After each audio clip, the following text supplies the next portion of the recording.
Stop.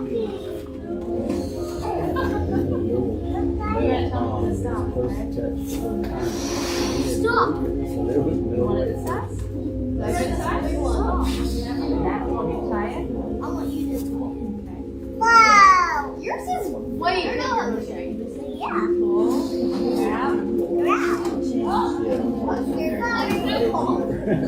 Sorry. Sorry. This is my fault.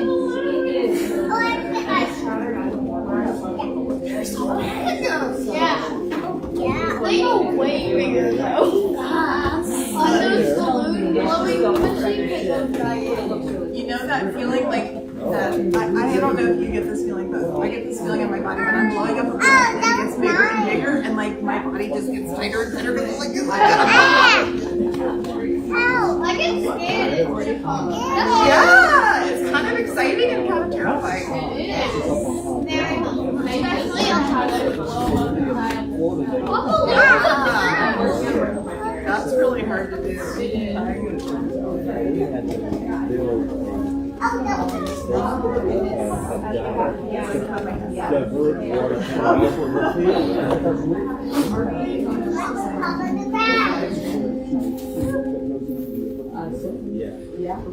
Are you live?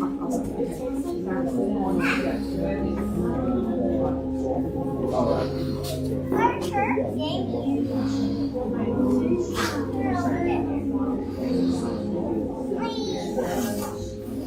What's mine? This one's popping. You try this one?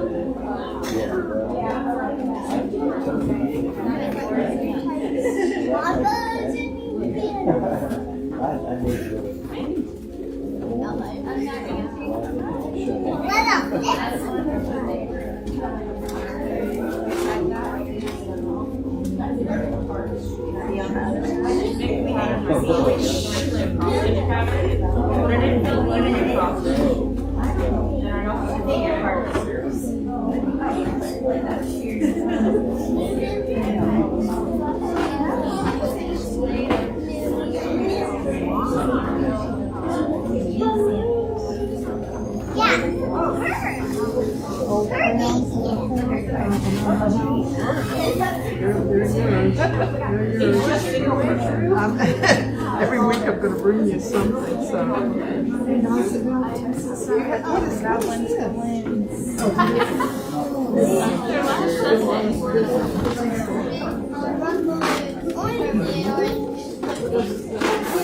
Oh, no, I'm not going to do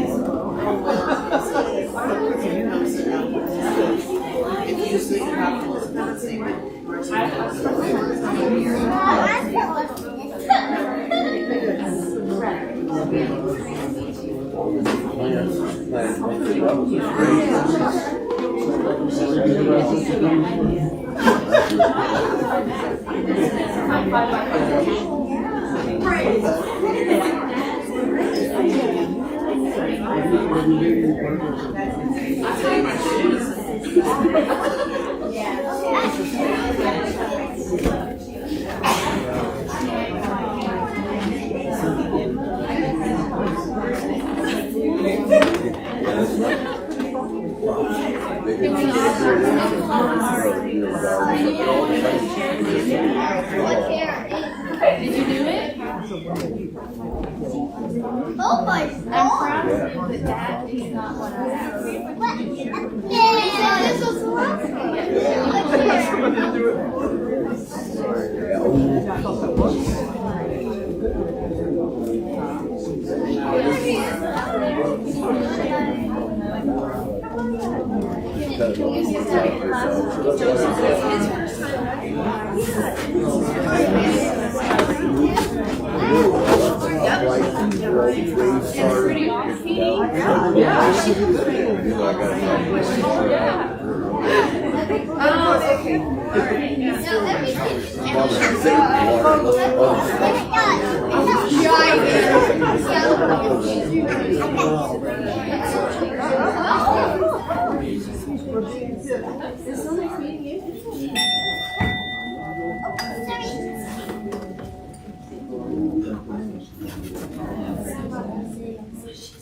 Good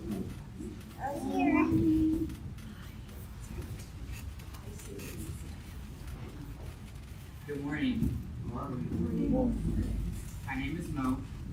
I'm the president of the fellowship this year. Come, whoever you are, holding various beliefs, whatever your skin color, whatever your age or gender identity, whatever your abilities, whomever you love. You are welcome at the Unitarian Universalist Fellowship of Statesboro. You are welcome in this, our religious home. I would like to extend a warm and slightly rainy welcome to any of our visitors and guests this morning. If you are feeling particularly brave and extroverted, I invite you to take a moment now to introduce yourself. Tell us a little confession. I'm Andy. I've been here once, but it was like a super long time. If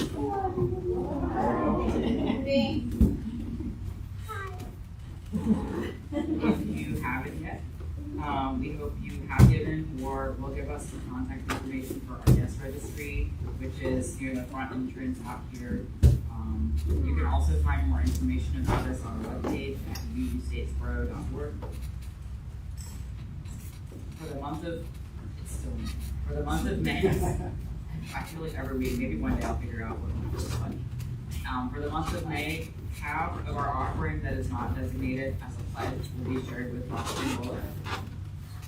Thank you for sharing your resources with us later in the service. Now I will invite you to join with me in reciting our congregational affirmation, which is that here. Love is the spirit of this fellowship, and service is its prayer. This is our great covenant, to dwell together in peace, to seek the truth in love, and to help one another. Our worship leader this morning is Rev Samara. Allegedly. Allegedly, it's on. Yeah. Good. It's good. Okay, good. Thank you.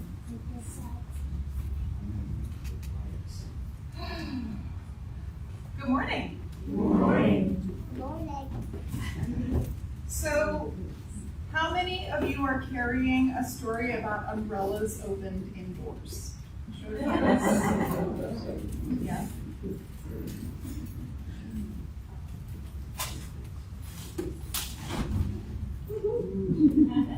How many of you just discovered that you were carrying a story? Open indoors. Right? So, Oliver Sacks, neuroscientist, an author, and I would argue philosopher, wrote, "Each of us is a singular narrative, which is constructed continually, unconsciously, by, through, and in us. Through our perceptions, our feelings, our thoughts, our actions, and not least our discourse, our spoken narrations. Biologically, physiologically, we are not so different from each other. Historically, as narratives, we are each of us unique." So I chose this topic of stories unfolding for what I thought was likely to be my official final service with you all, because in some ways, story is all we are. Now, in your chairs, when you came in, you may have found a couple of slips of paper that represent snapshots of the story of this congregation from my first weekend. We did an icebreaker exercise after the service. And I am full of wonder about what parts of those stories represented in those snapshots still feel true, and which are in the process of transformation. Incidentally, the question box sermon had little blue slips of paper that I have turned into origami paper. As we approach the end of my ministry with you all, I ask you to remember that stories may become entwined with each other in ways that leave lasting impressions long after the connection ends. we are shaped by each other. Let us move with courage and curiosity towards the emerging chapters of our lives, holding sacred what comes, holding sacred what has been. Come, let us worship.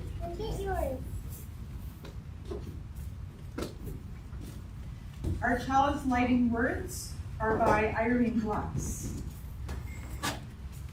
We kindle light, and with it possibility, that we are more than a sum of our parts, that the world is more than a problem to solve, that illumination is more than simple flame. We light this chalice and open ourselves to possibility.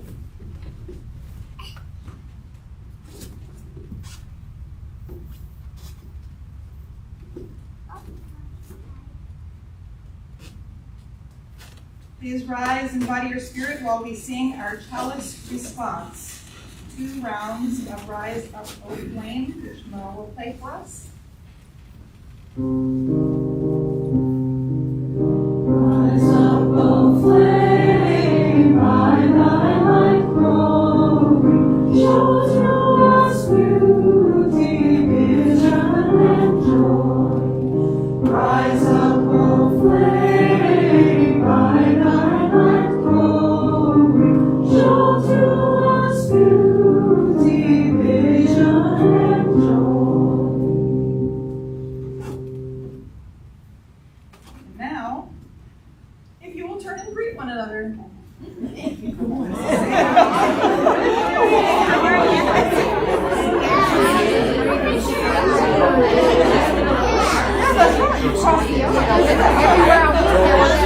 I'm like, I have to make somebody see. Well, I'm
And now it's time for our story wisdom, which Mo will read for us. So all of the young and young at heart that would like to come down to the front and be read to directly, you're welcome to come on down. No pressure. Just an invitation.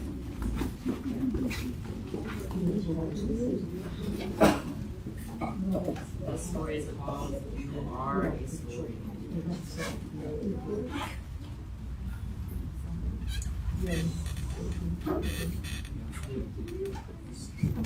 You are a living thing. You breathe, you eat, you sleep. You work and you play. You have dreams and fears. You have thoughts and memories.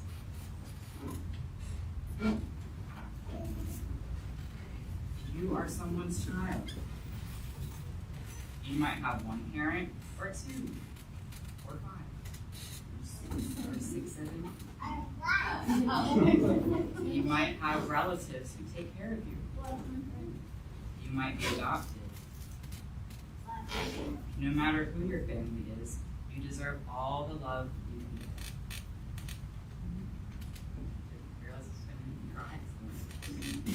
Sorry, not sorry. You are an animal. You are a member of the mammal family. You have bones. You have hair. You drink milk. You are closely related. Like all the other animals, you call the earth home. You are a body of water. More than half of you is made of water. The water in your sweat cools you off. The water in your spit helps you eat. The water in your blood helps carry nutrients to your body. Rivers flow.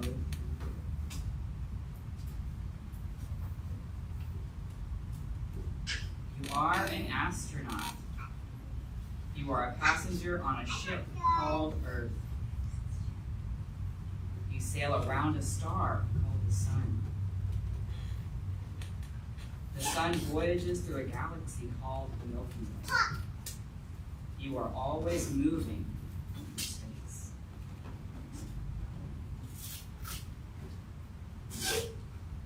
You are a sponge.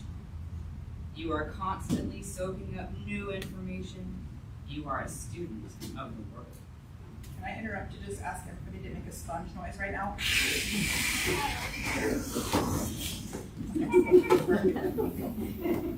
You learn by trying new things. You absorb everything you see, hear, taste, smell, and touch. You are a friend. You are someone who likes to play with others, and others like to play with you. You share, or listen, you share. Yep.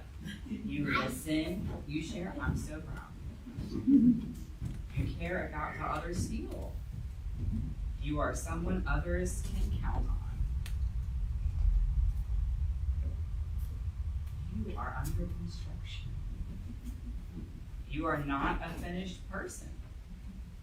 You are a work in progress.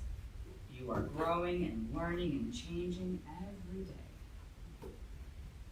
Even when you grow up, you still won't be finished. Life is always moving. Yeah, it's always moving. You are a mystery. What will you be when you grow up? What? Listen, that's the goal. What will you look like? An artist?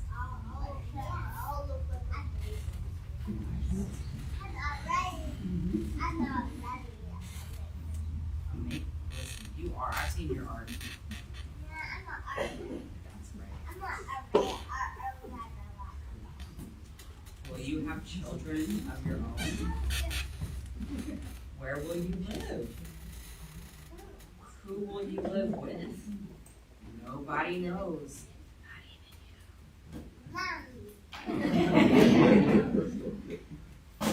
You are one of a kind. Even if you're a twin, there is no one exactly like you. There never has been another you. You are the only you that will ever be. You cannot be copied. You are unique. You're special. You are a miracle. What's a miracle? Yeah. A miracle is something amazing that happened just because. Also because it's very rare for you to get born, so. Yeah. Baby. Of all the people that could have been made, it was you. You started out as one tiny cell inside another person. And then you split into 2, and then 4, and then 8. And you grew into a baby. And you pushed yourself out into the world, or maybe somebody else pulled you out instead. It kind of depends on how it goes down. You became your own, right? Yeah. It is messy. You became your own person. You are a story. You are the author of your life. Every day is a blank page waiting for you to fill it. Make your story funny. Make it interesting. Make it an adventure. tell your story to others.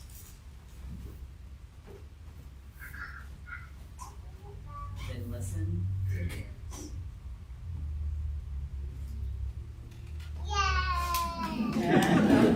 Yay! All right, now is one of my favorite parts of the service. We're going to do our Do You calisthenics. If you know the hand motions, join us. If not, follow along. We are Unitarian Universalists, people of open minds, loving hearts, and helping hands. All right, and Mo's going to play our children's recessional where we will join and make a bridge for our children to pass through on the way to their classes. Join if you are interested. In our arms, we shelter you. You hold our arms as you pass through. They are the as you go to help you learn and help you grow.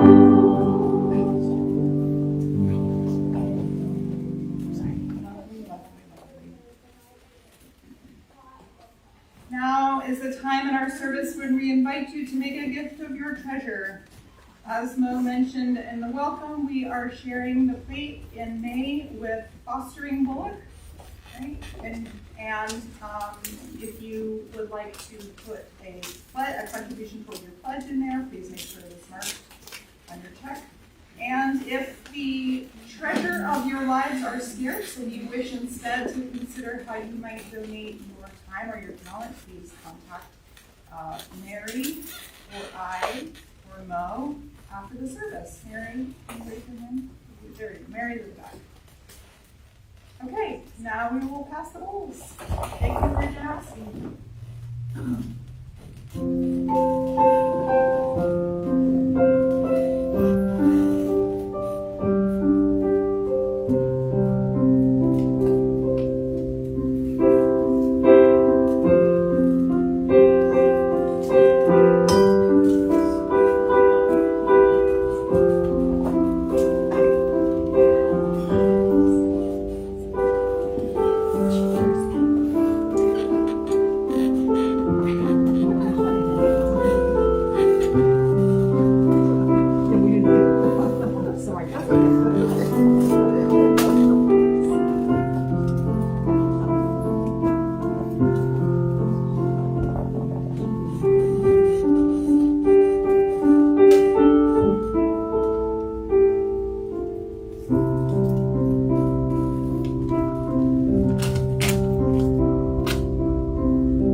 Now I would like to invite you into a moment of stillness and reflection. Feel at ease in your body, as much ease as available to you right now. Settle a little bit into your skin and your breath. Let your gaze and your awareness soften as I read this quote to inspire your reflection. Some stories begin once upon a time, or long, long ago. But other stories begin here and now. Some don't always have a clear direction. Some don't even have a clear beginning. What they do have is possibility. Those are the stories still in the making. Stories that have yet to be fully written. Stories with the potential to create change, for good or for ill. We won't know how the story ends until we get there, but we can decide what words we use to write those stories. words like hope, kindness, gratitude, peace, courage, perseverance, joy, and love. Above all else, love.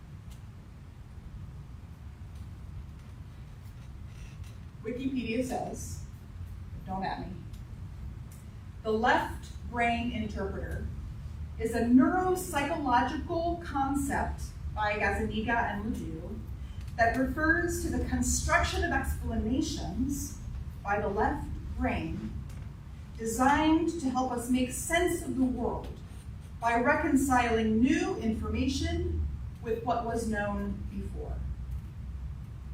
The left brain interpreter attempts to rationalize, reason, and generalize new information it receives in order to relate the past to the present.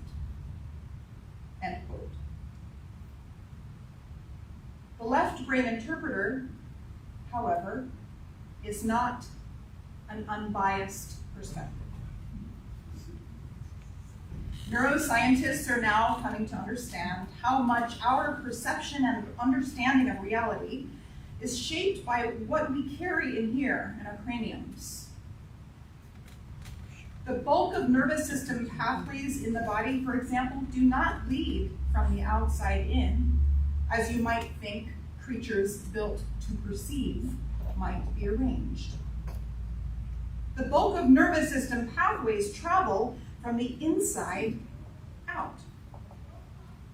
Now, from this, scientists are conjecturing that our sensory apparatus and our sensory pathways are not the sole and maybe not even the primary source of information that informs our conception of reality.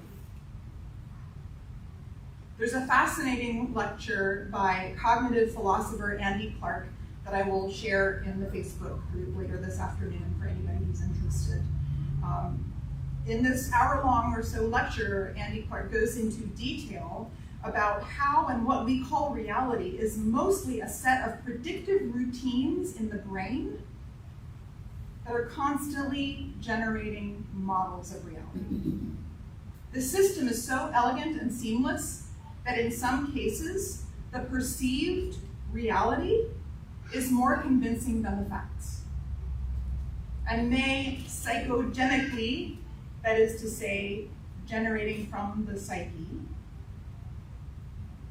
it may psychogenically create the reality we experience with our senses. For example, take the construction worker who fell from a scaffolding and had a 6-inch nail driven completely through his boot. He was in so much pain due to this foot injury that the doctors gave him very potent prescription pain relievers, even though upon closer inspection and the removal of the boot, it was discovered that the nail had missed his foot entirely, passing neatly between 2 of his toes, leaving not a single scratch. Interesting side note for me and my autistic kin, the most recent research is leading scientists to wonder that autism spectrum disorder is not so much, and I use that phrase with some complexity, is not so much a failure of this remarkable and profound predictive modeling capacity of the brain. That's the part of our perception that reality is, the brain is generating a perception of reality through these predictive models. So autism is not a failure of this remarkable predictive capacity. so much as it is possibly a case of simply overwhelmingly more numerous sensory input, the part of our system that is taking in the sensory data. So it's not so much, they're suggesting, right? It's not so much that autistics can't operate within societal norms or expectations. It's that our predictive modeling function is drastically outweighed by overwhelming sensory input, shaping how we are and how we move through the world. This tells me that from human to human, there can be wide differences in the ratio between our predictive modeling, right? That our assumptions and our conclusions that we carry in our mind, and our sensory input, the data that we collect as we move through the world as sensory beings. Some folks may be really good at upending assumptions and changing their mind. Others may have very robust predictive modeling, and it makes it that much harder to shift their understanding of the world. All of this to say, science, one of our sacred sources as Unitarian Universalists, points to a gap between what we observe and what we know, between reality and what we think of as reality. And I say reality cautiously because I'm not one of the persons who believes that objectivity is possible. Right? But there's still this gap between what we sense and what we know. Our predictive models running in our brain offer us the best, at best, a statistical guess about our world, our relationships, and even our self-understanding. Now, my goal is not to go down a Lewis Carroll white rabbit hole with this, or glide through a Wonka Vision boat ride version of the world, right? My only goal is to point out the gap. Gaps in our ability to parse our sensory data effectively or truly. Gaps in the ways our stories of the world and ourselves and each other are put together at the most fundamental levels of perception and agency. Right here, in our own brains and minds and bodies. Because if I can successfully invite you to consider those gaps, you may be better situated to make use of the possibilities that lie within them. Those gaps may be the notch where we might rest the fulcrum of the shared values of our faith and what those values call us to do in our commitment to transform the world. Transformation means change. One of my favorite bumper stickers in my young adulthood, I told Martha about this one the other day, read, "Change is inevitable. Growth is optional." It's because change often comes with some level of discomfort, instability, even conflict or pain. And having our predictive models upended is not an academic thing. It's not abstract. It happens in our bodies, in our nervous systems. Destabilization hurts. Conflict resilience, that is exercising our conflict engagement and resolution and repair muscles, is a huge part of cultivating transformation. Because while we are questioning the veracity and value of the stories that we carry, we are very likely to bump into each other.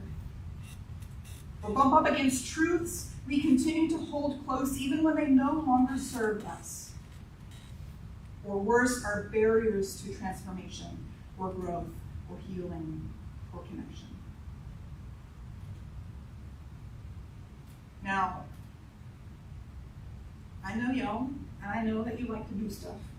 So we're gonna do stuff. We're gonna do a little exercise and then a little thought experiment.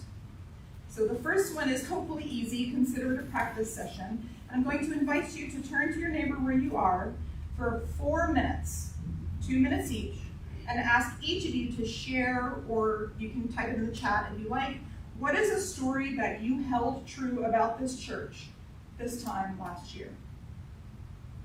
And then how has this story been affirmed or challenged between then and now?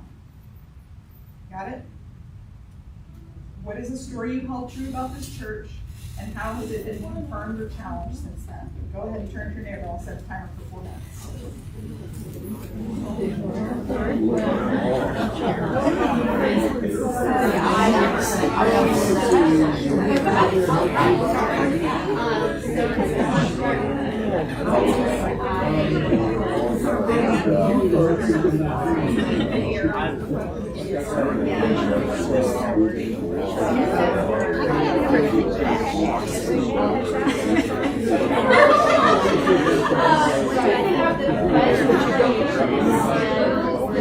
Or has it?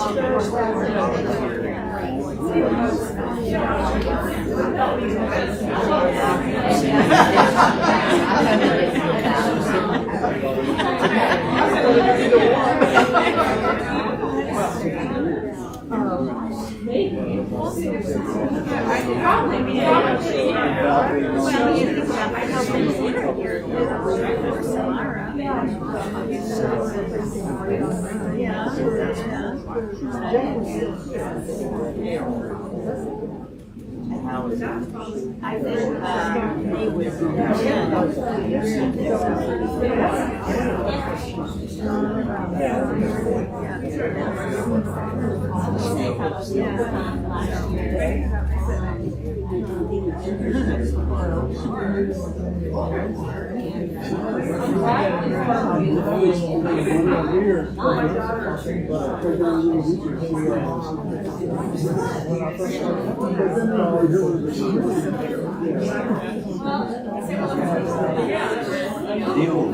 think he was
Okay, come on back. She was what I called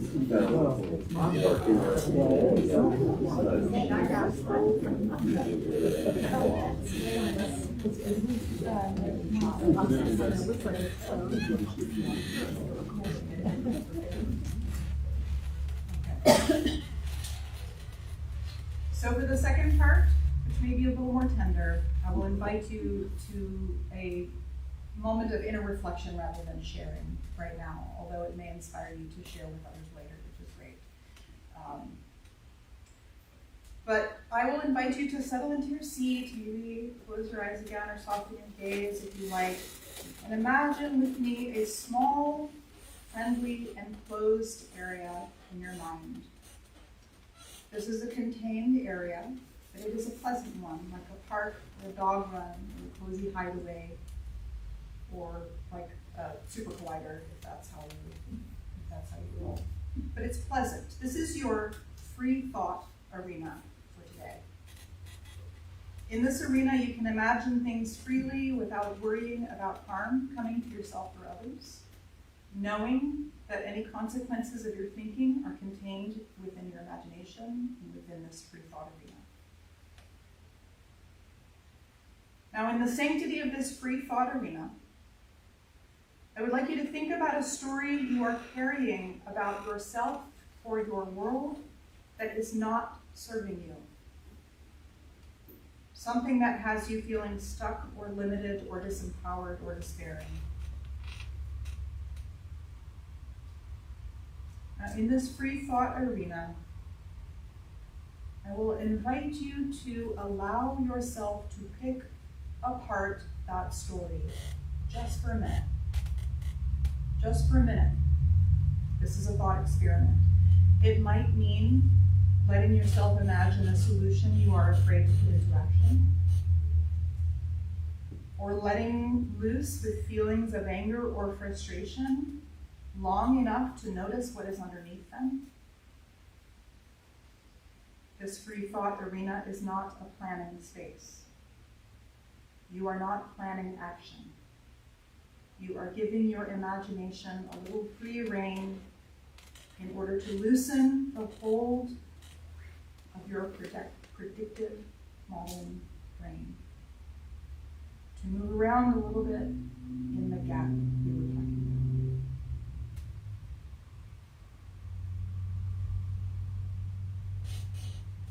about. It might even be as simple as giving your spirit a moment of respite while you deal with something really hard in your life that has no solution.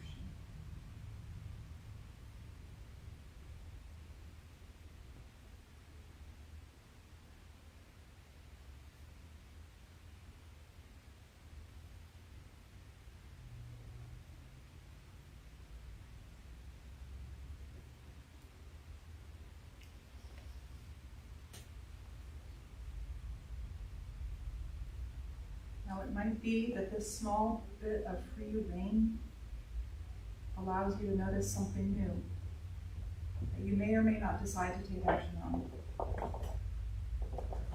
Sometimes we are so committed to a story that quitting is for quitters that we don't allow ourselves simply to put down the really awful book mid-sentence. So we hold on to these assumptions, these stories. For whatever or however many reasons, the narrative status quo is the one that feels the safest or the most secure, even if it is not aligned with our values.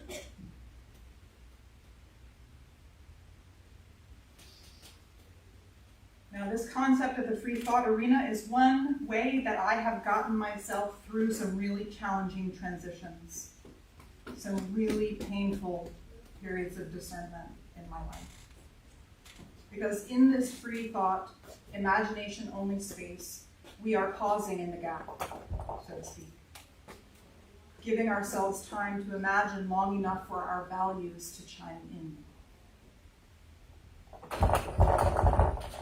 Chinese speculative fiction author Cixin Liu wrote in his book Death's End, which is the third book in the Three-Body Problem trilogy for those who are interested.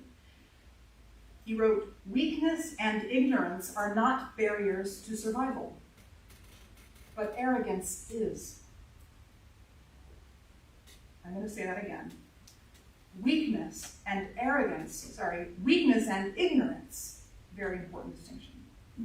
Weakness and ignorance are not barriers to survival, but arrogance is.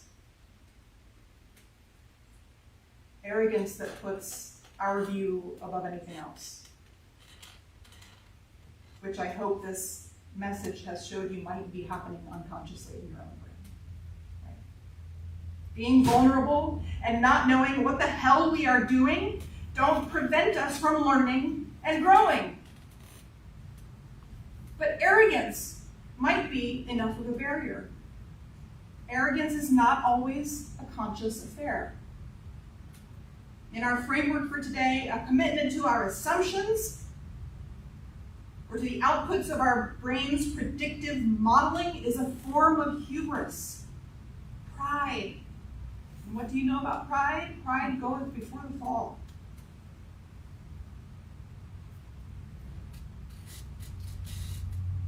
Arrogance, like predictive models, limit us in that they're not informed always by our values. And they isolate us from each other. Arrogance isolates us from each other. The brain's internal mechanism for meaning making and contextualizing our experiences actively shapes sometimes our sensory input so that it fits with our expectations of our worldview. And the predictive modeling of the brain is not the same as the prophetic imperative of our faith. This internal predictive thing designs things to make sense. It doesn't have a moral compass. And our predictions will fail us when things continue to make no sense in our world. And it's at those times when we must most learn to lean into our moral compasses, our values, and our prophetic imagination. And applying those sometimes means interrupting our own expectations about what is true or what ought to be true. Choosing to let ourselves be just a little bit vulnerable, just a little bit new, to flail about in the raw and desperate truth of not knowing what we will do. But in so doing, we are centering love and care and connection in the midst of everything. This might be the saving grace that changes everything, that is changing everything, moment by precious moment.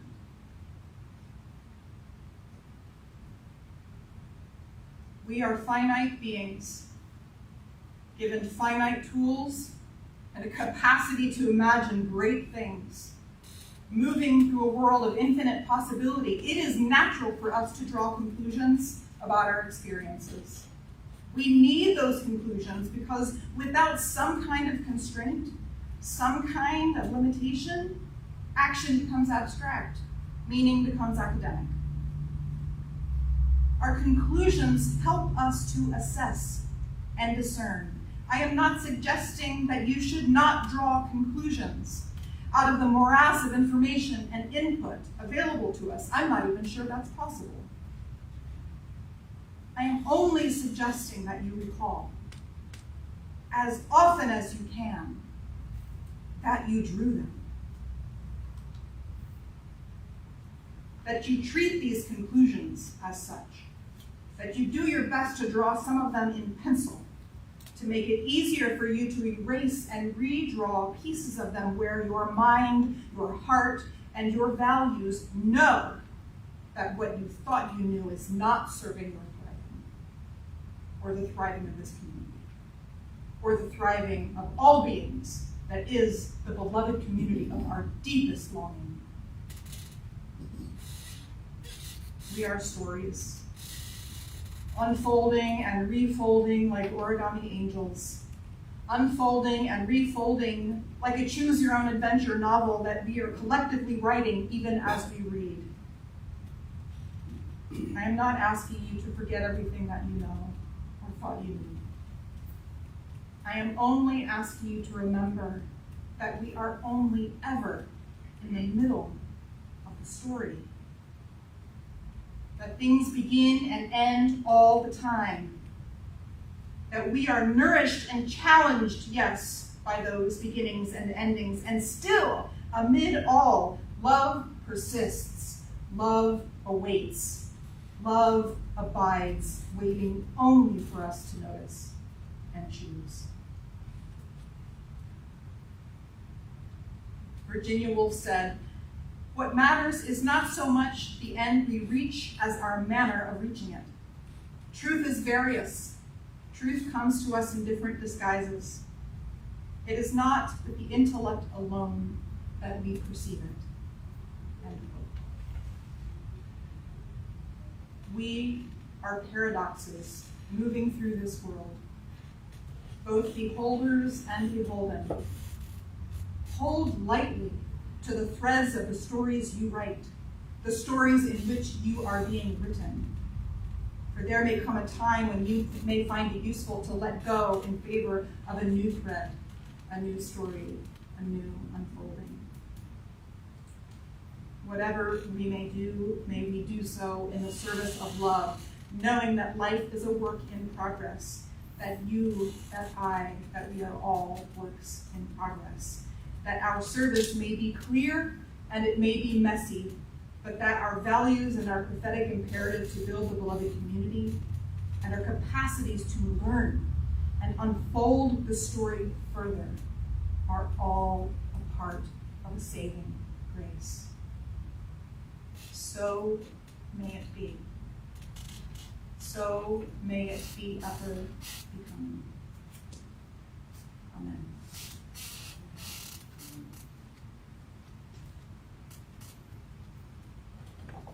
I'll invite you to rise in body or spirit as we sing our musical response. It is a gift to be simple, which is number 16 in your gray hymnals.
In the joys and concerns portion of our service, we invite those with a heavy concern or a delightful joy on their heart that they would like to share with the community, and they will add with the internet as they are live streaming, to please feel welcome to come forward and light a candle.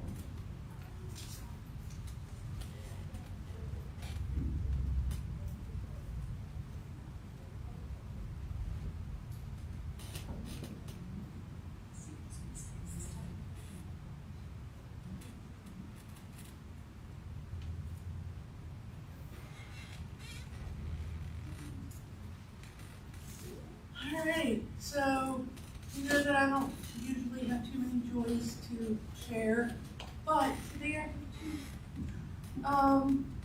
And the first one, I wanted to start us out. Let's get a better one than that. We got a better one than that? We do, okay. The first one I wanted to do would be to light a candle of joy and gratitude for our minister, Samara, since this is their last Sunday in the pulpit with us, and as one of the people in the congregation who knew them from a chunk of text and a tentative perspective, bit of like resume up until a fully realized person and a minister that I think has been really good for us in this transitional phase, and I hope that we have been good for you. So I wanted to share that joy and thank you. So,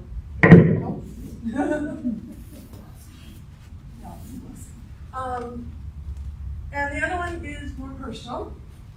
I'm not going to get into too much detail because internet, and because most of you don't care, but you guys have full service, I do. Most of you know about my health struggles, and for the last month I haven't really said anything, but I've been on a new medication regimen that I've been tentatively trying out based on a maybe diagnosis, whatever. And after about a month, I can say that there seems to be some help going on. So I would really, really, really love it if you've got any good vibes or prayers or whatever you do to maybe send them my way, and hope that that's not just wishful thinking and that really is, but after a month, I think that maybe I can finally start saying that I think this might work out as a more long-term solution. So there's a candle of joy and hope for that, and if you've got any good vibes, just send them, please.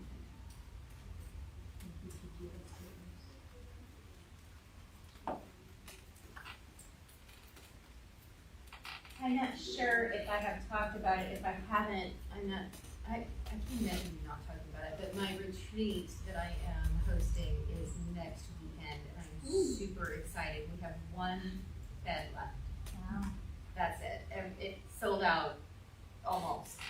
So I'm hoping that we will have one more booked at last minute. I do have someone interested, so there's that. And then as far as concerns go, last week my kitty went missing, and she has been with me for 8 years, and I don't know where she is or what happened to her. But the day before she came, I had 4 kittens that their mom had been killed by a pit bull the day before, and I'm fostering them. So I'm not sure if the universe just knew that it was about to happen to me, and so they just gave me a lot of work to do. But if you want a kitten, I got 4. Right? Yeah, redistribution is crazy.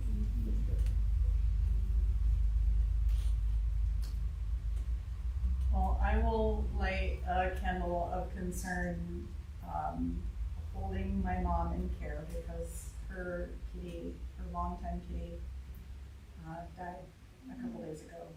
Peacefully and not unexpectedly. It was still a very sad time because of all the things that this kitty came after her.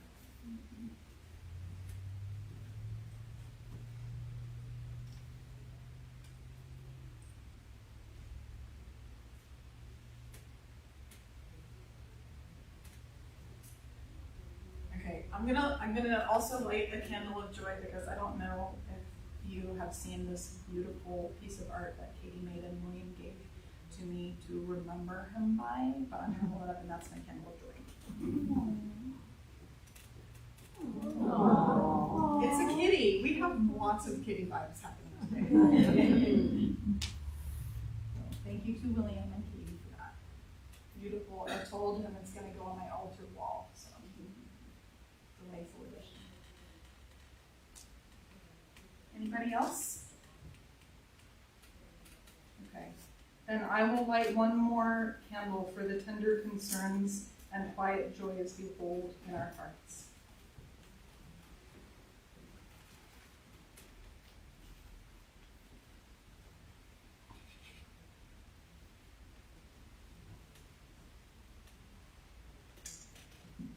And now I invite you to rise in body or spirit as we sing our choral invitation to prayer, Spirit of Life.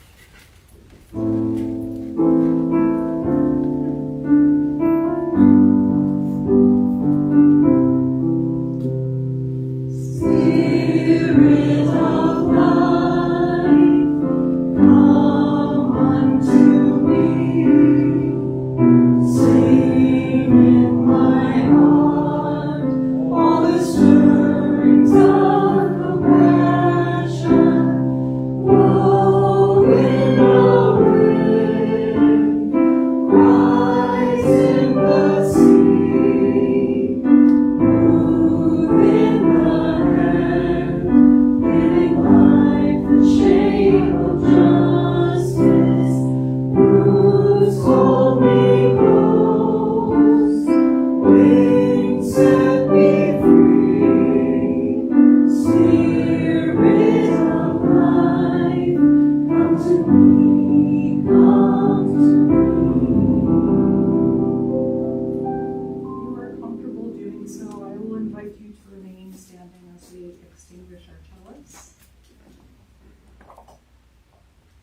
Please join me in reciting our chalice extinguishing words. We extinguish this flame, but not the light of truth, the warmth of community, or the fire of commitment. These we carry in our hearts until we are united together again. And the reason I ask you to remain as you are is we have a special guest who will be playing Blue Boat Home for us, which is our singing benediction. If you need a moment to orient to the words on the screen or in your teal hymnal, we are going to sing the holiness of this moment to each other.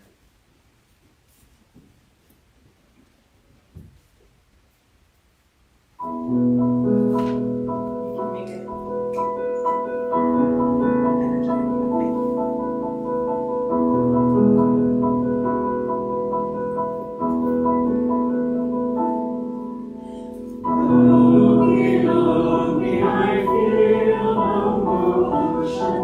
Standing on these mountains and plains, far away from the rolling ocean, still my dry land heart can say, I've been sailing all my life now, never harbor or port have I known. The wide universe is the ocean I travel, and the earth is my blue boat home.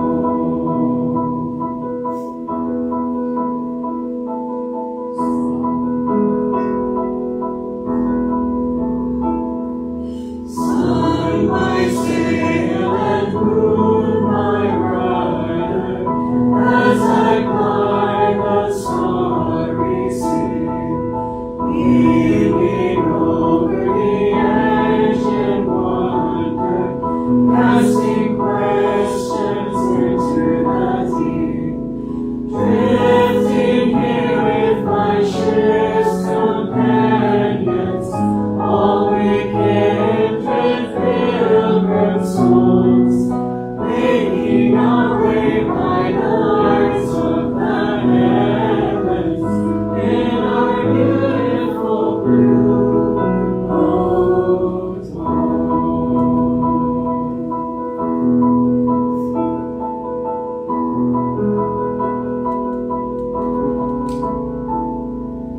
I give thanks to the waves upholding me, and the great winds urging me on.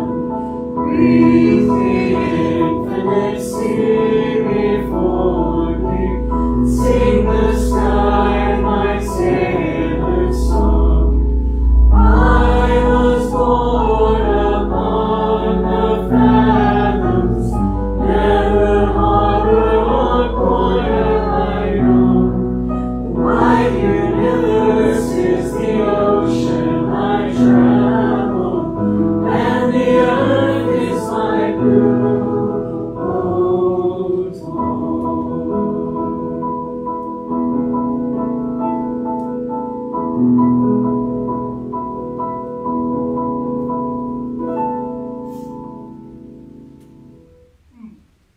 You may be seated. Thank you so much, Liz. Announcements. We invite everyone who has something to add for the good of the community, upcoming plans, interesting events, things that you would like to share. Anybody have anything to share? I have a couple to get us started. We are doing our UU 101 History and Theology workshop after the service. So whether you stay for a fellowship or stay longer for the workshop, it's a really interesting and cool way to get to know Unitarian Universalism a little better, whether you're a guest or a long-time member. Please join us from 12 to 1:30 today here in the sanctuary. Anybody else? I know if Sherry were here, we would have lots more to know about. We'll have to. Today is Queer Book Club through Borough Pride at Books A Million at 3 o'clock. Whether you have or have not read the book, please come, because there are people there who have and also have not read the book, like me. And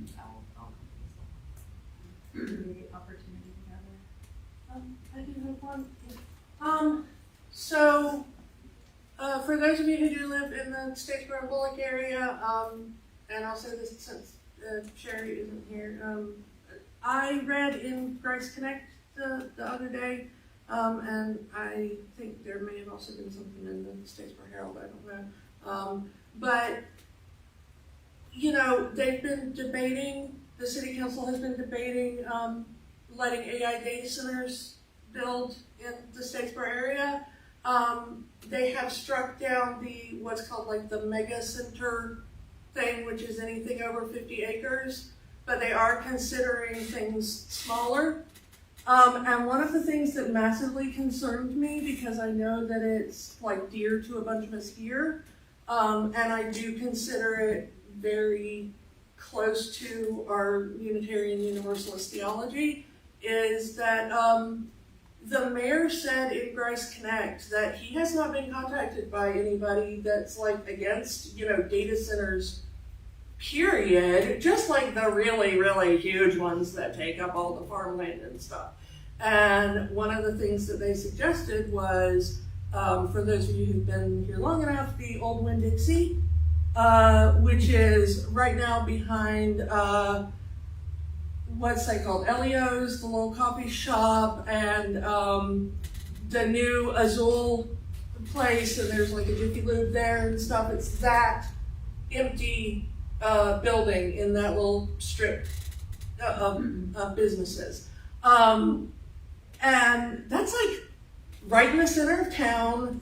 It's on the main water line. For those of you who know the water concerns of AI, if you don't, talk to me. It's in the middle of a housing area. If you don't know the concerns of noise pollution of data centers, talk to me. It's right next to, you know, the YMCA. It's right next to places where children play. It's right next to, you know. And this isn't about NIMBYism. That's what people get told a lot, is like, you know, you're just the not my backyard people. No, I don't want it in anybody's backyard. It's not just my backyard. I don't want it in anybody's backyard.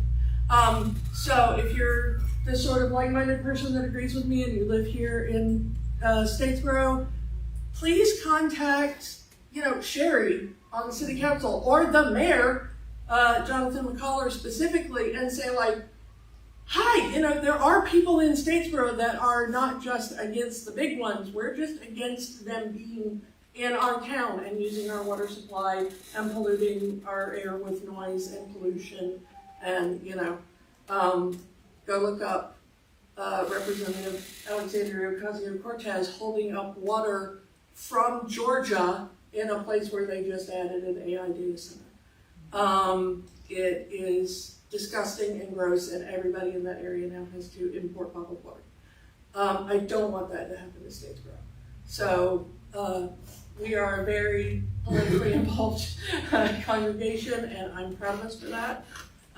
So if you're of the same idea, I think this is one time where we need to live our values and let them know there is going to be one more meeting before they vote on the resolution. So please look that up. You know, contact Sherry, contact the mayor, preferably, and let your voices known. If you can, show up to the meeting for the public discussion. Please show up for that. I know not everybody can do that because of, you know, work or children or whatever, but if you can, please. So everything that I have been trained as an activist is that these phone calls do make a difference. So Especially in a town this small. I mean, just one or two phone calls to the mayor in a town this small. So contact PP after the service if you have any questions. If you're willing to be our point of contact, then thank you so much. And I want to keep this quick because I want to give people who are going to be at the UU 101 workshop time to have a little bit of fellowship by the amazing food that Rowan and Mo brought. But Cynthia and I have one more thing to share with you. Cynthia, will you come up? Since October, I found it in my calendar, since October, when Cynthia first gave me a tour of the grounds, we have been hatching an idea. And it is a gift that I wanted to give to the congregation. So it's really a gift from Cynthia and I, because Cynthia did all the work. I was just the idea person. To give you something to remember me by, and also to remember each other, because there is such a wealth of information and history contained within this congregation that doesn't always have the structures to kind of share that history with each other. And so, Larry, are you in here? Do you want to come up as well? Because Larry also got roped into this, although I don't know if you were aware of what you were getting roped into. We came up with the idea to create memorial markers for the gardens and the grounds that have all of these plants that have been planted for all different kinds of things. And would you go ahead and take the thing off? And Cynthia was able to have these made, and Larry drew the map of the gardens. And if you want to, can you all just read out a couple? Some of them are in memory of, some of them are in honor of, and some of them are a gift from. But I was just so amazed by the, this is the beginning of it, so there may still be a few more that need to come, that will need to be made, and they can be added to as you continue to develop your garden and your history together. You can add more markers. So thank you so much to Cynthia and for we are going to at some point figure out how to get them into the ground. Yeah, we're going to be laying them on top of the pine straw that's around these plants rather than putting them in the ground. Is what I'm thinking. Yeah, I think, yeah, so we have that.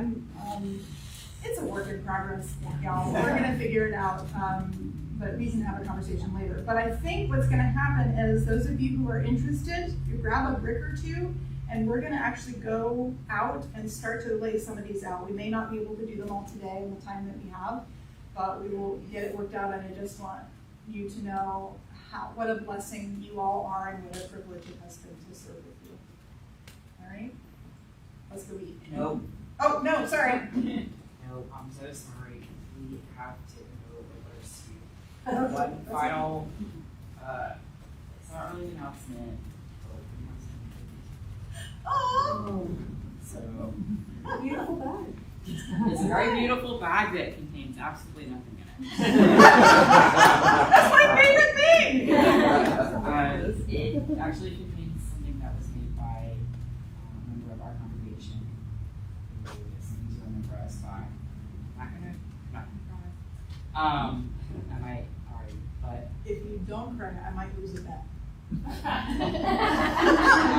well, listen, I cried like I realized that today was your last / penultimate Sunday with us this morning when I walked into the building and I started crying before you even got here. What an honor and joy it's been to be able to, as I ended up serving our congregation this year, to be able to serve and minister to our congregation with you, but also what a joy and a blessing it's been to be able to be a part of the congregation. You've brought so much wonderful everything to it, and I know I'm not the only person that feels deep gratitude for you being here. Just so grateful that you spent your time with us this week. So, old fish. Thank you so much. I'm right there with you. This is the best Uno reverse I've ever gotten. I am going to hold this and cherish this because coffee is a Unitarian Universalist sacrament, and we must flee to fellowship. Thank you, beloveds. Thank you.